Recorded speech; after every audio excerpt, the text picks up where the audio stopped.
Hey, welcome back to Rise Up in Real Estate. Welcome back. I love that when we're doing the countdown for us, I can see it's showtime. So it's showtime. Here we are back. It's showtime, baby. Happy New Year, Vince. Welcome back. Happy New Year. Hey, Tad. Yeah, we are Rise Up in Real Estate, coastal South Carolina. Just two guys doing real estate, trying to figure this thing out one day at a time.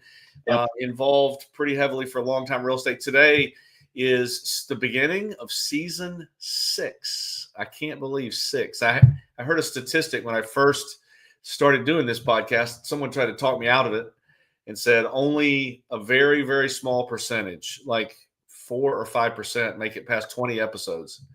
Nice.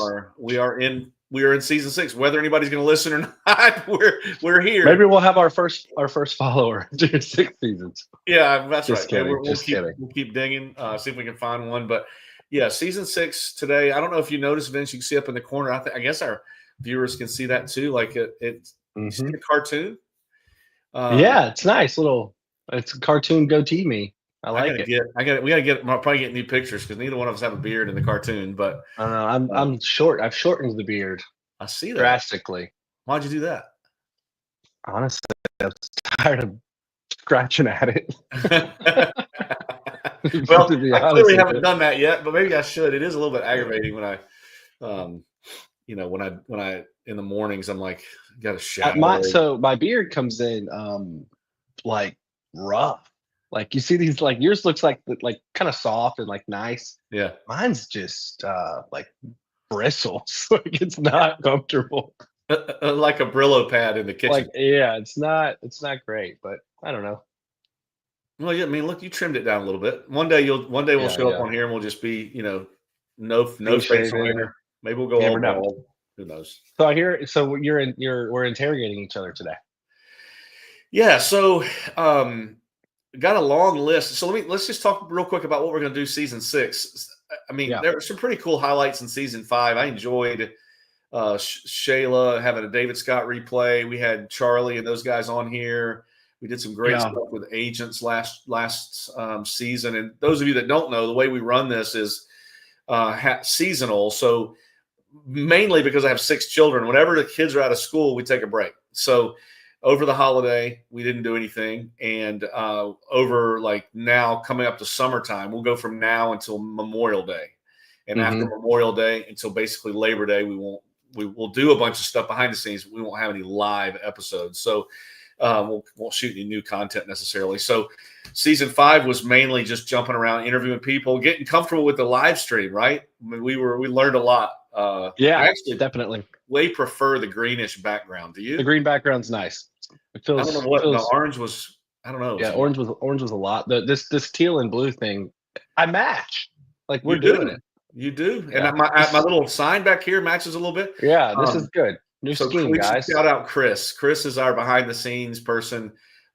Chris Assist. If you dare to do a podcast, reach out to me and you can call Chris. Yeah. And she'll help you. But so season 5 was all that. Season 6 starts today. I did an episode, like a introductory episode, explaining what it is, but real briefly, Vince, just so everybody will listen. What we're going to do from here forward, it's something I love, is we're going to try to find, and if you are this person, you need to let us know. Find experts in every area. Like find out what everybody's superpower is and bring a person on. Like I've already got a guest committed that's a super investor. He does a lot of flips, a lot of personal investing in real estate. And he also has a real estate business. So we're going to bring him on and ask him questions about how to do that effectively. We've got actually no spoiler alert, incredible entrepreneur, female entrepreneur who started her real estate company when she's 24. That's grown into a pretty regional powerhouse. My wife, Mandy, she's going to be a guest. We're going to dig into her and find out that's going to be fun. What is it that makes her tick? And it'll be surprising to most of you when you hear that. So what we're doing is just trying to find experts. So somebody out there right now, the viewers that are listening to us, there's got to be an expert. Let us know. We'll put you on Mondays. What we're thinking of doing is just open it up and letting people ask questions and find out how do you do YouTube or how do you do AI? I'm going to get Tyler to go deep on AI. Or maybe David. We'll get David on here and let him talk about this bot I could be AI right now. This could be my avatar. You have no idea. It could be AI. You look enhanced. I think you look enhanced. The New Year's good. Is it too enhanced? Because I did up the enhanced feature a little. No, you look young though. I mean, you look pretty young. I can go to the settings. So the settings on this StreamYard app we use give you subtle or less subtle, Strong, strong, and then very strong. I'm on the very strong end right now, so we're learning. We're still learning a lot. Maybe I should unenhance my face a little. Hey, also, we've got some folks watching right now.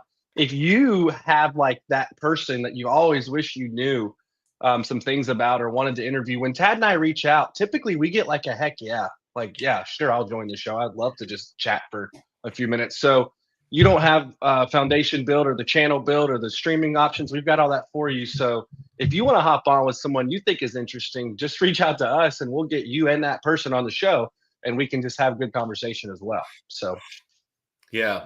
We also found out like this week for us is recharge, right?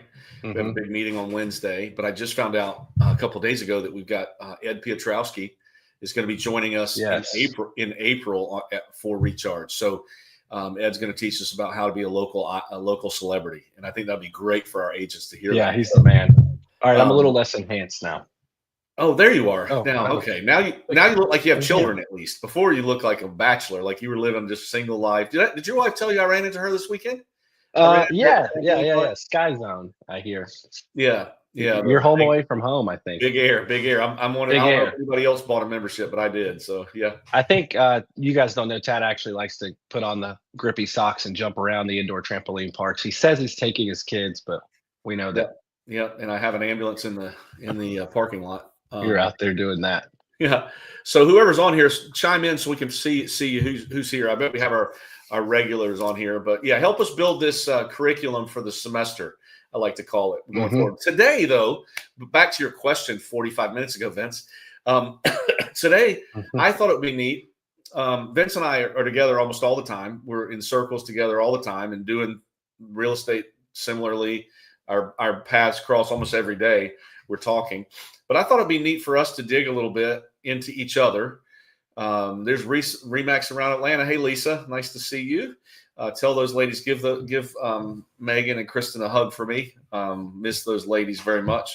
Hope you're going to be at R4. Hope they're going to be at R4. We're going to be at R4. Can't wait. Some surprises at R4, I hear, so I'm excited to hear what those are. Like we need a few more surprises, right, Vince? That's okay. Anyway, we won't go down that road. Doesn't change what I do. So far, the last two presidents of Remax I've had on the show aren't any longer the presidents of Remax. So they're not going to come on anymore. Yeah, they're not coming. No more coming on. You're the death angel of presidents for the company. Yeah. Anyway, so I thought it'd be neat, Vince, if you and I could just and the listeners, like Lisa. Lisa doesn't know me that well. What would y'all like to know about us? Not that we're anyone, but we're normal guys that are 6 seasons in to this podcast, growing a decent sized organization, focusing on abundance, right? Better over more.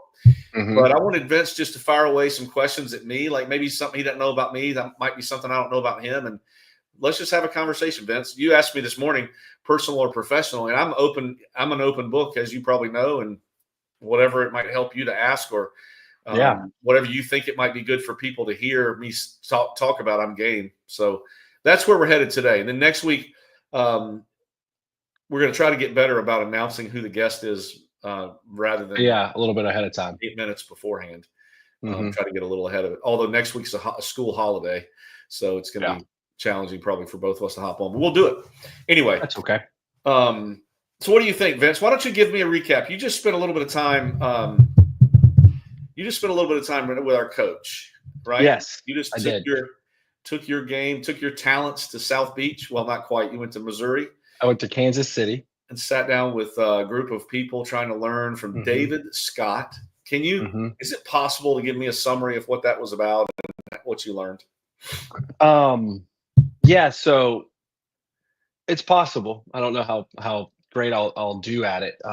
For context, our coaching with Tad and I, that individual is a very special individual to us, and that trickles down into how we run our organization, and it all comes from a place of basically us serving the agents. Okay, so I'm not going to get into the system and like what we believe and train and teach and all that, but it was basically an intense 8-hour session. There was about 20 of us in the room who've also subscribed to this gentleman's coaching from around the country.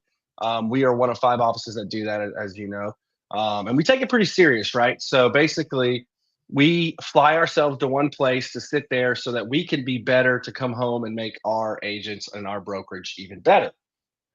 So the biggest thing that we were focusing on was how to properly develop agents and how do we add value to our agents. Okay, so he's talking to a room of owners and managers and recruiters and brokers as opposed to agents themselves. So if we can stay sharp, we can come back and how do we get our classrooms filled and motivated and folks who want to learn and make sure they're living the life they want to live. And so we just really focused on how we can be as valuable as possible to the people that have trusted their careers with our specific company.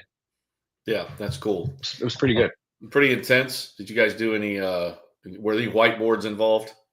Yeah, there was some craziness involved. So he talks and scribbles the whole time, and it just looks like mayhem when it's done. But as long as you are intensely focused, you can keep up. And you have to be a little prepared too for the material. But it just all makes us better to serve our agents more. It's pretty cool. And there's no black and white. There's no gray area. If he says you're going to be a non-competing owner, broker, manager, then that's what you are. You know what I mean? So it's kind of a bulletproof system. And if you're interested in hearing anything about that, reach out and we can get one-on-one. I can show you all sorts of stuff. Yeah, that's cool. So Lisa, you had she already asked a question, so I'm going to put it up here. Love to know how far out you plan your podcast in advance, and how do you come up with the topics? What resources do you lean into for creative and engaging topics? Okay, so I'll answer that, and then Vince, you hop in also. I was actually thinking about this morning because not only do we do this, we also have a couple of other things that we do that require content. Like this morning, I text Vince and said, whose week is it to do video for Ramon, which is our virtual assistant who does, if you go to our Rise Up in Real Estate YouTube channel, you'll see there's 400 and something videos there, a bunch of shorts, all 90 or 100 episodes of the podcast. It's all housed right there. But I was thinking this morning, like, how do you come up with that content? And for me, I am consuming content equally as much as I'm putting out content. And literally our message to our agents this morning, as an example, Lisa, like I send a Monday morning max chat to our community, and that content came from something I was listening to at 5 this morning. Sometimes it happens that way. Sometimes I'll be hit by a message. It can be anything like John Gordon, or it could be from the Today Show, or it could be from, I just try to be an open mind to a lot of things. And when I find something that resonates with what I do put it against the template of my belief structure so that it keeps us going in a straight-ish line. But that's where it comes for me. And for how far out, I've got this season. That's why I take breaks. And if you're considering doing a podcast, my recommendation is, with anything, if you're doing video, Vince can talk about this too, under promise and over deliver. I think it's really hard. I see people say, I'm going to do a video a day. You're not going to do a video a day. I don't know. I mean, Tom Ferry doesn't do a video a day. Podcasts, I love the breaks. I wish everybody would go to seasons. That's what TV shows do. I mean, the Bachelor comes on and gives you a break. So that's how we do it. And I'm a season ahead. Like I knew last season the ideas, but then for me, I reach out to everybody I know and say, hey, we want to have you as a guest, because our podcast is guest driven more than content driven. Does that make sense? Like we're not. We just kind of think there's a lot of content out there, right, Lisa? So to kind of answer your questions on like resources we lean into and topics, it's pretty organic. It kind of drives itself in regard to what we talk about. But one of the things that we really like to look at is noise. Okay, there is so much noise in the world. Okay, we've got current events, we've got interest rates, we've got banks, and we've got consumers and buyer seller markets and all this stuff. So one of our objectives and one of our things we lean into is just kind of quieting that noise. Because at the end of the day, I know what I need to do every day. And okay, maybe I need to do an extra hour of work or 15 more calls or whatever based on the market, right? To kind of, because it's a kind of a numbers game in regard to the real estate sales side, which is what the business we're in. But if we can quiet the noise for those who are listening, and everybody can just go at the end of our podcast, like, oh, everything's going to be okay, right? Like, I'm going to be okay. What I'm hearing about presidents of companies or interest rates, like, yeah, it matters, but does it really come down to me today with what I need to do in my career to generate income for my family, to live the life I want to live? Because we believe that, it's not the money that you work for, it's the life that money can provide. So quieting the noise is a big thing that we like to kind of lean into. Yeah, that's a great question. Lisa, I don't know if you're considering doing a podcast. Let me know. There's a lot of people in our network that have some resources for you, but I'm certainly no expert. But we're lasting. But it's like everything else. You just have to. You can either quit or keep going. I would encourage you to figure out what your avatar is, just like we tell our agents. Who is your listener? Who are you trying to influence? And for us, I'll say this all over. We're trying to find extra in the ordinary. So we're looking at human beings and asking questions like, Lisa, maybe I'll have you on the show and we'll dig a little deep and find out what is it that makes you, because everybody's got something that we're trying to find. Lisa's got something for you, Vince. Let me pop that up there for you. Yeah, the noise, right? Yeah, we do crave community gathering and content. Yeah, no, I'm with you on that. Yeah, so a lot of it's going to be the perceived value of what you're offering, right, to the listener. You know what I mean? And that's a good report card for you on, is anyone watching this thing? Or you could even go as deep. Me and Tyler could go deep. We could go as deep as doesn't matter if anyone's watching right now. You know what I mean? And it's kind of a funny thing to say, but as long as your genuine intent is to help others like ours and our specific audience, which is our agents, then you'll be all right. And you should always keep in mind too, Lisa, more people are watching, listening, and participating than you know about. I hear comments constantly of people who watch, like you just said, you get my max chats. I didn't know that. I mean, I didn't remember that. We've talked about it, I'm sure.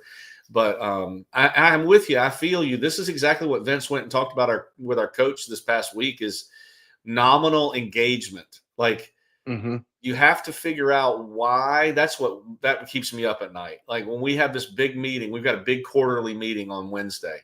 We've poured a lot of energy into having it and a lot of resources into making it really good. We only have 4 times a year where we have that audience. And not everybody will come. And I'm surprised. Like I'm surprised people don't. But we've got to be serious and open up ourselves and say, are we hitting the target that they need us to hit? What are their needs? What do they want to hear? What is irreplaceable and irresistible to them? Not what we think. And this is what viral videos prove to us. The stupidest mundane nonsense will go viral because people just want it at that moment. There's no science to it. I think it's an art. Vince and I have talked about this too. Let me see this next comment, Lisa. I appreciate your engagement here. Trying to find that sweet spot for our efforts being well received and still serving our agents. Man, let me first say that you're with the best of the best. Those are dear, dear friends of mine. I know their hearts are in the right spot, but man, it's hard to figure out. If you had an agency of 10 and you've got an agency of way more than 10, you're probably the same size as we are. You can't even meet 10 people's needs effectively and efficiently long-term because they change constantly. Look at your needs, Lisa, and my needs. Like depending on the weekend I had or the sleep that I got or the way my kids treat me. And now you've got all these other things going on with all these people. So that's why Vince and I advocate for, we've been doing the same thing for 13 years here. And it's boring. You have to spice it up a little bit. You have to engage on it. But I think mainly it's just you have to be super passionate about talking about it all the time and believe in it 100%. Yeah, and you got to believe it. Vince, talk about this a little bit. When you change it, like when you change your direction, I think it confuses people on your boat. Yeah. Don't you, Vince? We're trying to find what works. So we change like what we teach or the direction we go. But I don't think that's not what's worked for us. What's worked for us is not change it.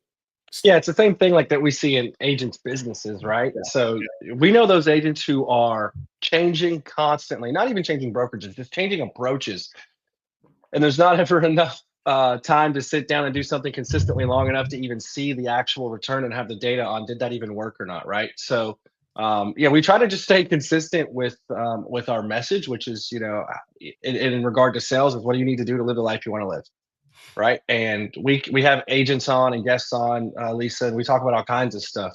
And we can always get more technical on the sales side and talk about how to convert a listing, or we can talk about, you know, what's your superpower, right? So our plan is just to let our viewers kind of drive that content, and as long as it's helpful and people leave better than they came, you're going to be all right.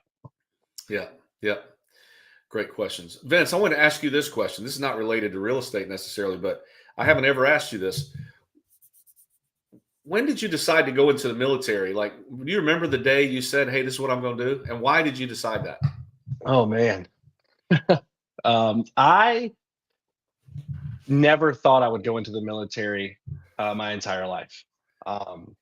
I was honestly really confused. I was in a very confused place in life when I made that decision. And it looked, not to like de-romanticize it, but it looked safe, right? And so basically I showed up on the scene. I went to an aviation university and I walked up to the ROTC table, which is the Reserve Officer Training Corps, and I signed my name up. That's how I did it. And I said, you know what? This seems cool. I didn't know I was going to the military yet. I went to the very first session and realized I loved the structure. I loved the hierarchy. I loved the mission and the bigger team deal. And so at that point, I was in. I was 18 years old, and I didn't know anything about the military. I knew nothing. I thought airplanes were cool. I had some buddies I kind of followed to college because I was in kind of a confused, lost state. I knew I was a smart guy. I knew I had the brains to hack it, kind of figure it out. And come on, BT, don't do me like that. Come on. Only when I'm with you am I confused, Bruce. Only when I'm with you. Happy New Year, Bruce. I'm glad you're here. So I would say probably 19 years old, a year into college, into ROTC, I knew that because we started our class, our ROTC class had about 350 day one, and we graduated 4 years later, about 27 of us. So you had to commit and make a decision to live this kind of life. So Monday, Wednesday, Fridays for 4 years of college was, 4:35 wake ups, PT, uniforms, the whole deal. And I'm leaving for training, and my buddies are still up playing Xbox from the night before at 4 a.m. You know what I mean? So you really had to commit to it. And I knew at 19, going into my second year of college, that I was going to go into the military, like for sure. So it wasn't like my dad did it, my granddad did it. It wasn't. Nope. I'm a first generation veteran, first generation college graduate. Cool. Yeah. I just my wife would put it this way. Thanks. My wife would put it this way, that I needed the Air Force, is what she would say at that point in time, which is okay. There's something nice about having a secure position post-graduate, which I did, right? So I was able to commission at 22 as a lieutenant with healthcare, with a salary. I didn't get to choose where I wanted to live or what I was going to be doing, but that was okay with me at that age, right? And yeah, it's just I needed it, and so I saw that and recognized that, and yeah, went for it. That's neat. Bruce wants to be honest with us and say he confuses most people. Happy New Year. Yeah. I don't think that's true, Bruce. I think No, Bruce is pretty direct. He's a good dude. Like, when you're authentic, sometimes it feels right, and sometimes it doesn't feel right. Sometimes it's gonna bristle like a porcupine because you're gonna tell the truth no matter what the truth, right? And Vince and Bruce and I have had some pretty long. Bruce knows a lot about me. Like, he could ask some questions on here that probably embarrass all of us, but he's been a good friend for a long time. So happy New Year. Hope 25 is what you need. I've been saying thrive in 25. I heard somebody say that on the radio the other day, but I've been trendy for a couple of weeks. Catchy. I think that's a good hashtag for us. Thrive in 25. Lisa, I've got to say thanks to you, Navy wife, Army brat. You're doing the real work. I assure you of that. The spouses people say thank you for your service or sacrifice. Thank the spouse, because they're the one restarting their careers and moving around and doing all that so we can serve, right? Yeah. Yeah. So it's funny, Vince, you are your beautiful wife, Jenna, is she went from being a service guy's wife to being a real estate agent guy's wife, which I'm not sure which is worse. And there was a point where I was doing both of those things. So she deserves the all the credit. All the credit. Yeah. For sure. So Bruce, Lisa, Thanks. Vince, you got any questions for me? Ask me something. I've got all this gray hair, all this experience. I'd love to help you with something. Tell me. So I've got some questions kind of queued up. I've treated this kind of like a speed dating, Tad. Okay. So like I've got 8 minutes or so is what we're like a speed dating style to find out if I want to go on a second date with you or not. Okay. That's how I thought about this. And if you're in the comments, I would much rather your questions. But Tad, let's ask you a question here, okay? Okay. And it's going to be a little cheesy. It might feel a little funny, but I think when you ask yourself these questions, and me and Tad are doing an exercise right now. We're going to ask each other some questions and kind of see what surfaces. Do this with people you care about, and like see what happens, right? Your brothers and sisters, or your family, or your spouses, and just kind of see what conversations. You might be surprised what you learn about somebody. So, all right, Tad, you get one day to swap lives with anyone, dead or alive. And you get to pick that person. You got one day.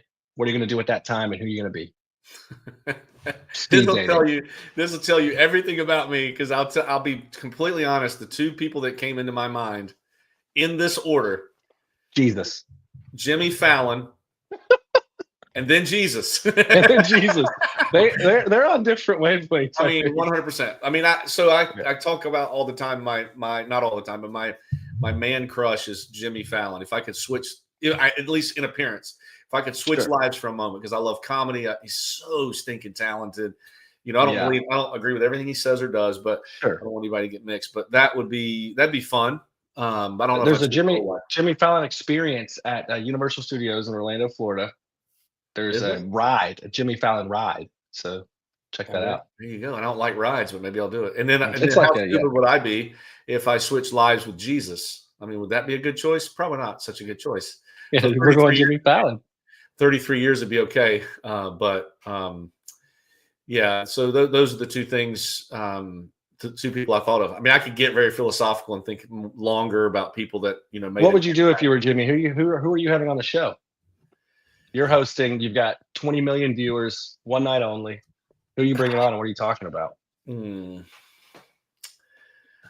are you trying to just have a good time in this? Or are you trying to send a message? Right now, I would try to. I'd get Trump. I'd try to get Trump on there, or I'd get Joe Rogan on there. I mean, I think Elon. He's the ultimate interviewer. I think, to learn from him and hear what he has to say.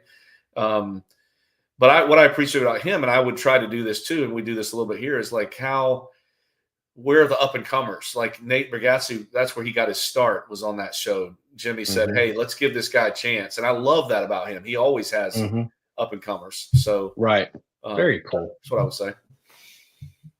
Nice. Do you want more? Nobody wants to date me yet. Bruce said he needs more notice. I can't believe you need more notice, Bruce. Come on.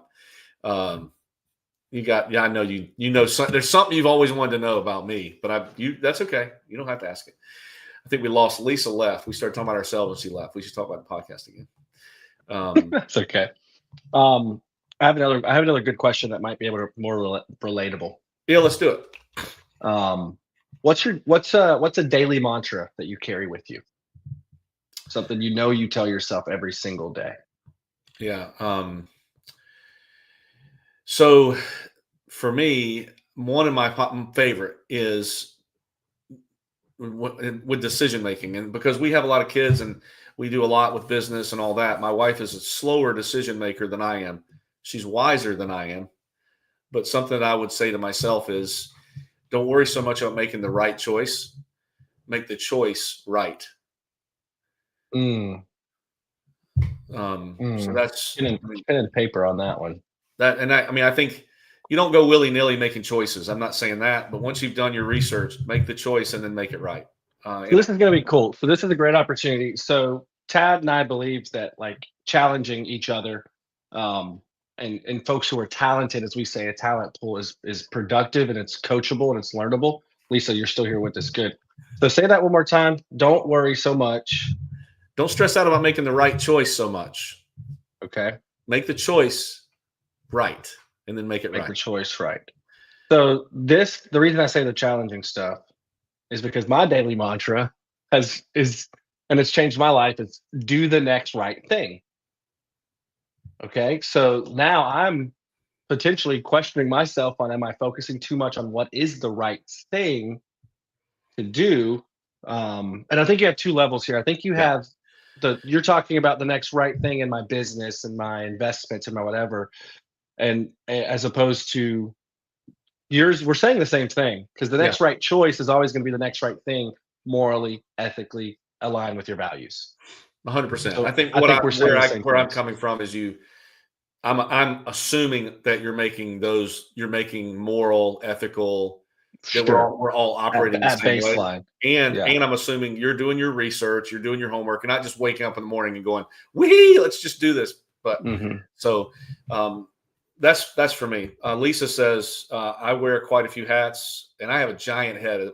If anybody's going to send me a fitted hat, I'm a They don't 7 work. and They 5/8. sit about here on Tad's head. Yeah, I can't even get one. Your They don't wife go saw me down the to other here. day, and it wouldn't go. She's like, I don't Was recognize. it the white when you wear that white one backwards a lot and it sits way up here? Oh, it does. It's 7 and 5/8 is what this is. She says, "How do you reset?" So I think I mislead a lot of people, Lisa. My wife is the rock star. I'll be the first to say her schedule is crazy. Mine is not so much. I don't know. People don't. I don't know. People don't really want me that much. Like, don't want, I don't know if it's because I've insulated myself and I do the video podcast, extra things and recruiting and whatever I do. But I don't feel like I've got that tight a schedule. I do have a lot of kids, and maybe I just don't. Maybe I'm just used to what I do. I mean, it's not like I sit at home and hot tub all day long every day. And resetting for me, at least I wish I knew you so much better. Bruce can attest to this. Vince can attest to this. I'm almost always reset. I don't know. I was given the ability to, not be that stressed out. When I go on vacation, I'm looking forward to coming home. I love vacations, but I love my day to day. I think that comes from a little bit of what I said a minute ago. I don't stress out too much about things. At least I don't feel like I do. If I had to reset, like if I said, if you ask Mandy, how do I reset? It's probably the hot tub's one of my favorite things, just for 15 minutes. I'd love to play golf. So if I could go surf fish for a minute or hit some golf balls, although when I don't hit them right, that stresses me out more than that. So what about you, Vince? What do you do to reset? Or Lisa, what do you do? I'd love to hear what y'all do. Yeah, I'm on the opposite end of the spectrum. I'm pinging all the time, and I'm something I recognize about myself, and it's something that I work on, and Jen and I have worked on it, and it's gotten a lot better. But I honestly, it's not necessarily a healthy reset. But if I can completely unplug, fully unplug, I mean, nothing else matters for an hour, and I just sit in my chair and throw something on. I like to watch terrible TV. Like Jenna calls it terrible. I'm gonna watch like the Egyptian pyramid documentaries. I'm gonna watch Jimmy Carter's life, World War II in color. Not a history buff or anything like that. I'm gonna pick something like, I've been looking for this treasure on Oak Island for like 13 years now. Just terrible TV. But that's something I like to do to unplug. Like to me, like when I read and I do self-help and all, it feels like work to me. It doesn't calm me. It's challenging. I challenge myself a lot. So when I can just not challenge myself for a minute, I feel good. I think, And then you start feeling lazy after that hour. You're like, oh, I got to do something. yeah, But you don't always have to do something. that's pretty interesting. I think the group from the Outer Banks found that thing at Oak Island. You should watch that show. I think they found it. Oh yeah, good. We'll see. I let it come out in time. I don't Google it. I don't search it because I don't want to know. I want to Yeah. wait for the season though to see what they. Yeah, I don't know. You got that's good. So Lisa says her mantra, and I appreciate you sharing, Lisa. I'm a 10 talent servant, based on the parable of talents. That the Lord can trust me with a little bit, and I can be trusted with more. That's awesome. That's really good. That's a good daily. Our church just finished a series on that, and I didn't realize how much I did not know about parables because I went to seminary, and I've studied all that stuff. I didn't realize how much I didn't know about it. Yeah. So, Vince, what about you? Who would you swap days with? That's a great question. Oh, I personally picked questions I didn't have my own answers to. Yeah, well, you're welcome. Oh man, who am I swapping days with? I'm not going to go the Jesus route because I feel like that's a common answer and I can't live up to that. I am 33 next month, so it's a tough time to be 33 and a half, Yeah. I don't know the answer, Tad. I don't have an answer. Okay. I don't have an answer. While you're thinking, if one pops in your head, Yeah. we should have said this at the beginning. I want to just publicly say, or whatever this is considered, if it's public or not, thoughts and prayers to the people out west with the fires. Like I just have never seen anything like that. I heard Dylan Dwyer on the Today Show say that she went and saw it with her own eyes, and she said she's covered a lot of stuff. Like she's been a reporter for a long time, covered a lot of tragedy. Yeah. She said to go to a place where you don't see any color. It's all black, white, or gray. It blew her mind. And for me, that just said it all. And I should also say Godspeed to the Jimmy Carter family. What a living legend, 100 years old. Rock and roll, baby. I mean, crazy, crazy life that man lived, and impacts that we will, our great grandkids will be studying about that man. So way to leave an impact. So that's pretty cool. Bruce Almighty taught us that swapping with Jesus is never the right answer. Go ahead. I think I've got to switch places for a day, and I'm going to go the sports route because we're both sports guys, Yeah. But I think it's got to be Tiger Woods, and there's a lot of reasons why, but Tiger's taught us a lot about life, and I want to play one round of golf at that level. So I get to do that, right? I get to shoot scratch for once, maybe under. But I could then, send a message, whatever was on my heart at that point and have more than, 19 people hear it, which I think would be pretty cool. You know what I mean? Tiger for sure. And we all know Tiger's not a perfect person and none of us are. Right. But he kind of owns it and does his thing. I think it's interesting when you talk about somebody at that level. Like I was a huge fan of Michael Jordan. We're sports guys. So speaking of elite, and some still argue he's the best basketball player of all time. But when you don't envy everything about those people, right? So to be elite in an area, some would argue that you can't have it all. You cannot have a good marriage and a top 5 business, or be an all-star athlete, or I mean, number one in anything, number one military, number one, and have a strong relationship with your kids. So you make these choices. So when you said that you want to swap with him, I'm like, well, I would too, but doesn't it carry quite a burden with it? Also? Yeah, well, it's one day. Luckily, it's one day. Yeah. You don't, and you would pick the day. It's going to be the day that he won. It's going to be April 7th, April 11th, and I'm going to win the Masters. It's going to be Father's Day on TV. Yeah. No, I think. So that's a good point, Ted. So something I learned when you asked me earlier about Kansas City and that training was success, right? And then we have 3 levels that we believe success. There's success, there's happiness, and there's fulfillment. Okay, success is A to B. I have this goal. I want to achieve it. I get there. I'm successful. That doesn't necessarily mean you're happy. Definitely doesn't necessarily mean you're fulfilled. Right. And then this trickles down into how you spend your days, how you think, how you spend your time, what you leverage. You know what I mean? Success is definitely not the key. Fulfillment is absolutely the key. But we have to start typically with a journey to success, and then we trickle down into, am I happy? Am I fulfilled? Right. So how many celebrities do we know at that level and elite athletes that are very, very unhappy? And it's clear. You know what I mean? So one question we ask ourselves is, do we know what enough is? We talk leading and lagging. You've done content on that. We talk having an upper limit. Have you asked yourself, what is enough? you know, Yeah. because it's a really strong thing to ask yourself, because I'm guilty of the chase. Okay. So we chase success and we discover fulfillment. Those are very different routes. Chasing a little success is not necessarily a terrible thing as long as it's not obsessive and consuming. And you do need to get to a certain level and be motivated and have that to even have the chance at getting happy and fulfilled. Because if you don't have the income to live the life you want, you're definitely probably a little unhappy. And that income doesn't have to be a ton of income, by the way. It can be, as little as you need to feel happy. But that was something I was challenged with this week. Is for me, it's like, okay, I have this, my home, I have equity, I've got savings, I've got income, I'm do this, do this. Am I chasing too much? Do I know what enough is for me? Am I able to stop and be, another good word is content. There's healthy discontentness with wanting to, in the entrepreneurial world, and wanting to do better, want to grow your business and want to help more people. And then there's just being able to put on the treasure hunt show and be content in that moment and feel fulfilled. And that's really the dream, I think. Yeah, that's just light conversation you're having, Vince. Just Sorry. not going deep at all. No, I There's love. the difference. This is what makes us tick, and I think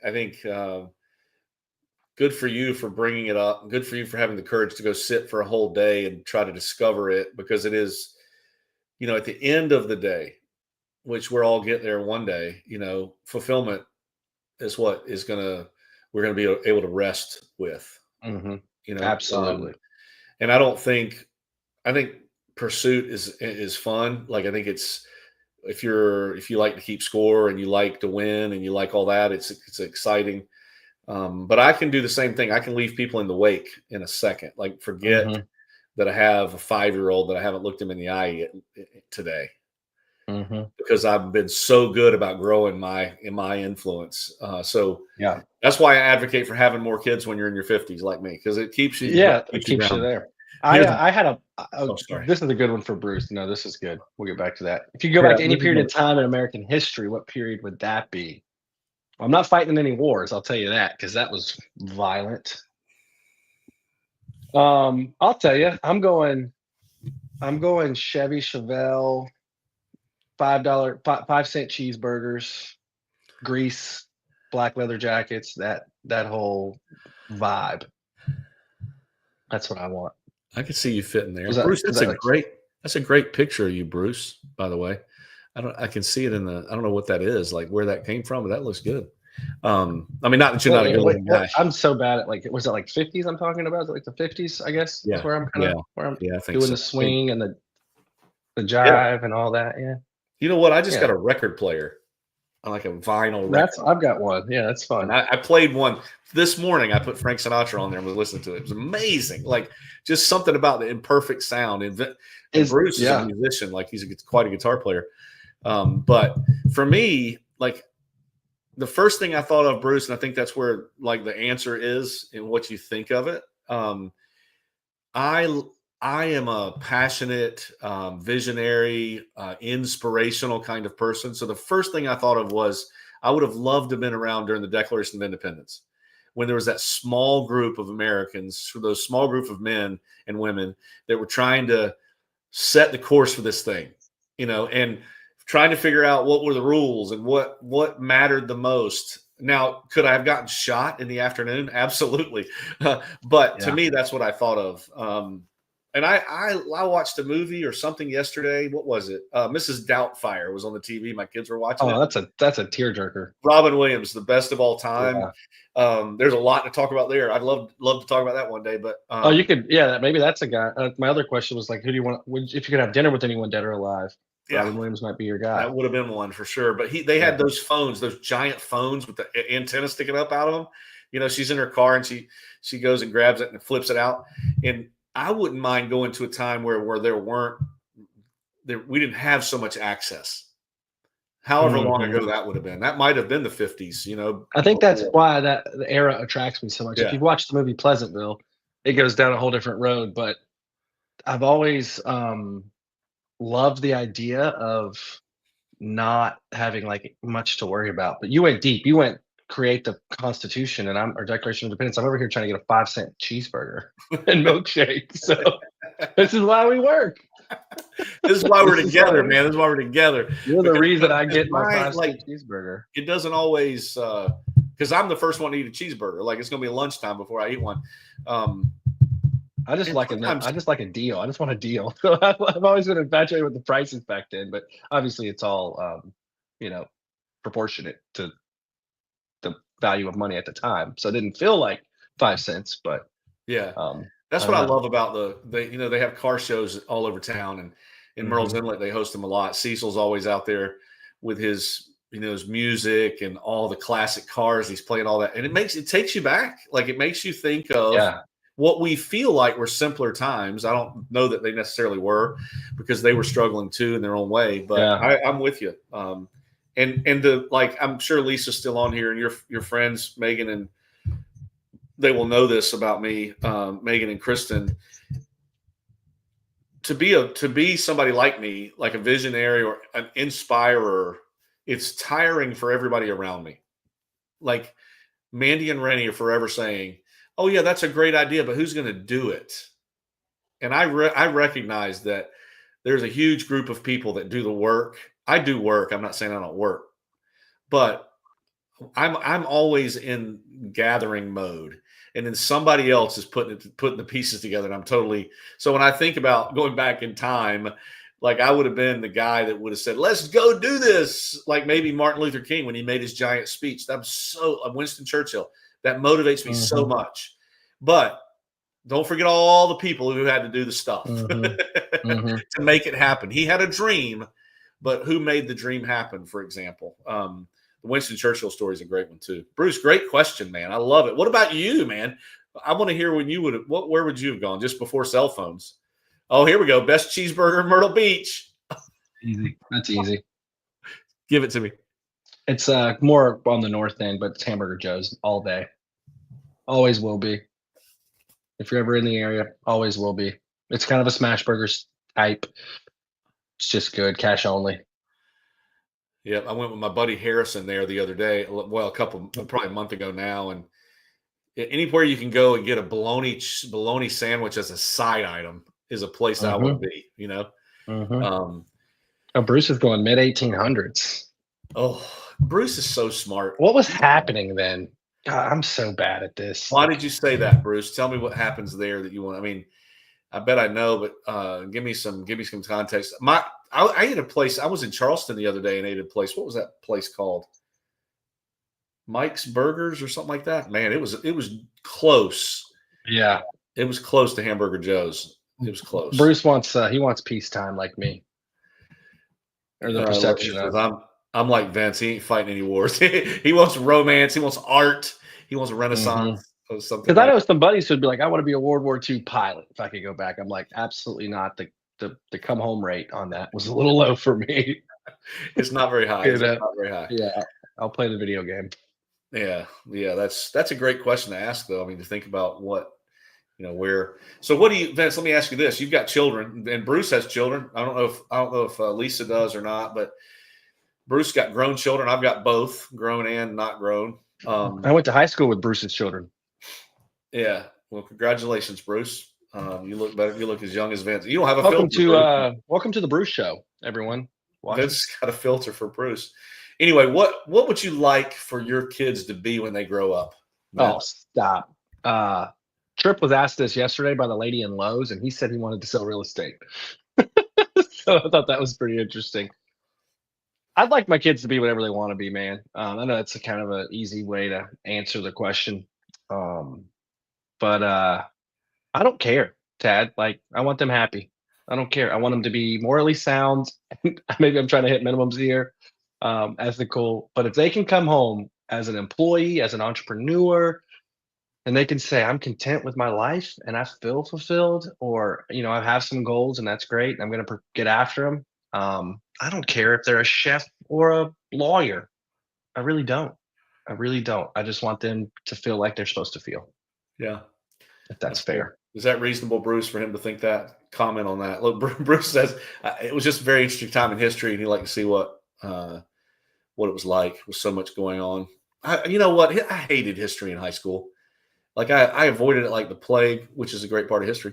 But now I wish I'd have concentrated on it more. I was a math guy because I could get it right or wrong, and I didn't have to think much for that. For me, I didn't do so good in history, so I'm jealous that Bruce even. If I could go back like Back to the Future with like a sports almanac, yeah, you'd be all right. Know who's going to win what ahead of time, but yeah, Bruce, he's with me. Tad, look. What's your answer, Ted? You've got 18 kids. Yeah. What's I mean, how do you feel? You have some that are there now that are grown up. I want them to catch.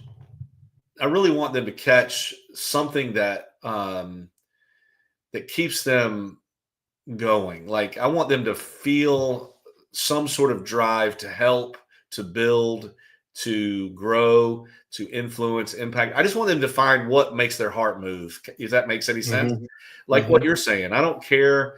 They don't have to be doctor. I'd love it if they were a doctor because maybe they could cure cancer, which they probably already have the cure cancer. We won't go there. Yeah, different podcast. Different podcast. Probably just Joe Rogan. Joe Rogan. But yeah, that's right. Maybe I'll be asked to be on his show. I'll be there. But just what is it that makes them tick? Like I'm a big believer of we're put here for each individual soul's put here for a reason. We go through experiences. We're gifted in certain ways. We learn certain things. We live in certain areas, times of the world we just talked about, in order to be equipped to make some sort of an impact. Whether it's small, one person, whether it's big, the United States. I don't know. I just want them to find what that is. And I don't think it happens. It doesn't happen unless you try to search for it. And I'm learning. I'm older than you, Vince, so I've got 20 years on you, and I've learned a lot of this in the last 20 years. So it's not like maybe we're talking different language, maybe we're not. I just have had more experience and have been uber focused on this for me. So you know what I'm gonna, the follow up to that, right? How? Yeah. How do we help our children identify their purpose?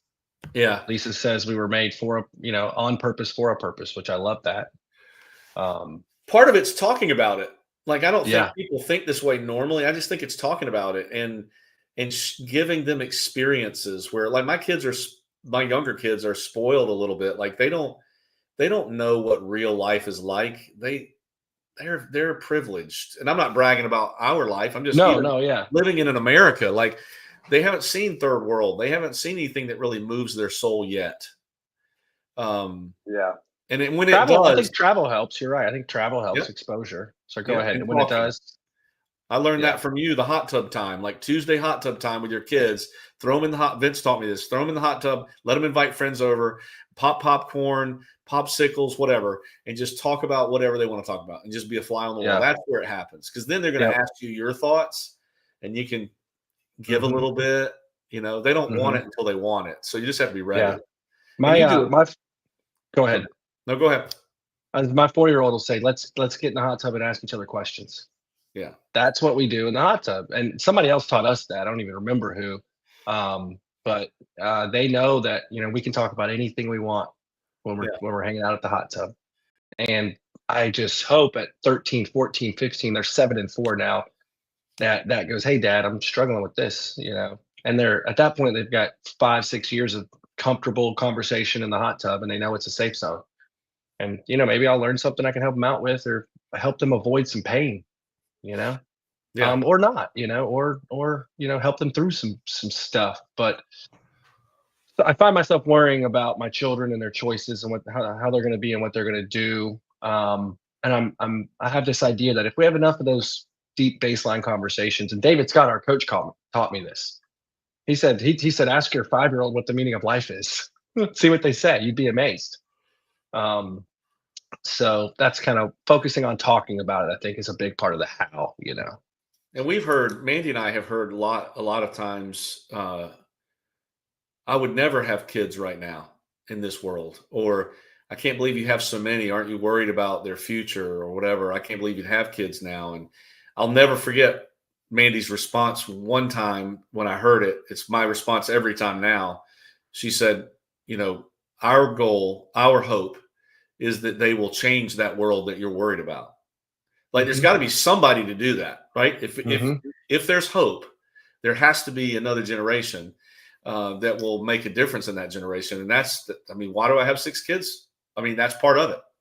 I want the things that I believe in and the differences that we're making. I want those to be happening. I mean, Bruce wants those to be happening in 30, 40 years down the road, with his kids. So, Bruce says when good people stop having children, that's when it all goes bad. And that's, there's a whole podcast right there too. We could talk a lot about that because some places regulate who can and can't have children for that reason. That's crazy. But anyway, I've got other questions for you, Vince. I knew an hour would go fast. I don't want to drag it on because people are probably like, can I please hear something else? But let's see. Lisa says, I think it's awesome. Unfortunately, actual conversation are forsaken these days. Learning how to be intentional with words is important. Yes. Oh, yeah. Lisa, you need to be on the show. Lisa, you're coming on. Making a phone call. You're being invited at least for sure. Yeah. Yeah. I mean, what a lesson. And to myself, gosh, this morning I was so aggravated with my kids. Like first thing out of my daughter's mouth was, I don't want to go to school. And I said to her, the first thing she said is, can you carry me from the bed to the bathroom? And I'm like, you're 9. Yeah. Yes, of course I can. And then she said, I don't want to go to school. I hate school. And I said, well, that's not an affirmation. You're gonna whatever, like Thomas Blackwell taught us. If you have never read that book, man, that'll rock your socks. But whatever you talk about is what you're going to be about, Lisa. Exactly. But where is what Vince just said is happening in his hot tub is not what's happening in everyone's hot tub. And that's another conversation too. But the art of conversation is being lost today for sure. Because and I think that's part of this podcast is we just kind of talk, right? Which I get that's the point of a podcast, but we're not talking with any other agenda but to create positivity in existence, right? Like that's like we're just putting it out in the universe. There's no political motive, there's no sales agenda, there's no whatever. It's okay, we have responsibility to our company and our people. So if we continue to grow and get better, then it's all going to be okay. So we just conversate to get there. And that's what I do every day is I just conversate all day long with so many people in hopes of pulling things that can make either of us better. And I'm blessed with an employee position that allows me to do that. And it just kind of works. But you got to have good conversations that's the how. Yeah, for sure. For sure. Well, somebody asked me what our podcast is called, and I said Rise Up in Real Estate. And that literally the first time I said real estate was right now in the end of this. Yeah, we have to do the real estate part. Okay, rates are 6.9. They'll be 7 through about October. Buyers will start buying. More competition. Buy now, refi later. Got it. Cool. Now let's talk about what makes you tick and how we can turn that into you connecting with more humans. Therefore, they'll know, like, and trust you, and then you can provide them with an incredible service to buy or sell a home. We can have those conversations too, but this is the baseline of who you are. And that's why Rise Up in Real Estate is, I've said it since the beginning, and I had a friend tell me this, it's Rise Up in Life, really. But we're in a real estate industry, and I think it's important for us to be speaking to people in that industry as well. So I don't think we'd change the name. I just think that real estate, done properly, in our opinions, these ways of thinking and these conversations are how you rise up in real estate, because it's about who you are, right? Yep. Yeah. One time on this show, we should, as we're leaving, we should do affirmations like my kids do when they're getting out of the car at school. But today, what we're going to do is I'm going to do like I told my daughter today when she said she hates school and she was walking out the door, and I said, hey, do me a favor. See if you can find one person in your school that you can make smile today. Just make somebody laugh, make somebody smile, because you might be the only thing that does that for them that day. And turned her attitude a little bit. I can't wait till she gets home and I can ask her how it went. Might have gone great, might have gone terrible. But we're going to give it a best try. But Rise Up Nation, we appreciate you. Vince, have you got any closing words, or are you good? No, thanks for your attention and time today. And if you're watching this later, thank you for watching this. And we're serious when we say message, reach out. If you want to hop on here and try to get deep and bring someone on with you, let's do it. Just reach out. Yeah, Lisa, thank you for being here. Bruce, the rest of you that are on here, Rise Up Nation, we appreciate you so much. Didn't say this earlier, but what we've done today goes on the podcast channels. All the ones that you know of will be on there edited next Monday while we are doing our next live show. So that's how the cycle will go for the 15 episodes this or so that'll happen this season 6. So again, Rise Up Nation, thank you very much. We look forward to seeing you guys down the road. And until then, make somebody smile. See you, Vince. See ya.